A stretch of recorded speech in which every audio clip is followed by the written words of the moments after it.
பெண் இல்லாத ஊரிலே அடியான் பூ கேட்பதில்லை.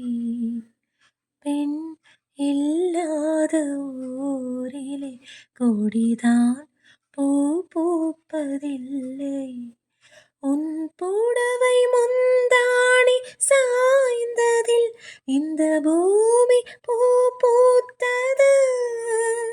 இது கம்பன் பாடாத சிந்தனை, உந்தன் காதோடு யார் சொன்னது? புது வெள்ளை மழை இங்கு பொழிகின்றது. இந்த கொள்ளை நிலா உடல் நனைகின்றது. இங்கு சொல்லாத இடம் கூட குளிர்கின்றது. மனம் சூடான இடம் தேடி அலைகின்றது. நதியே நீயானால் கரை நானே. சிறுபா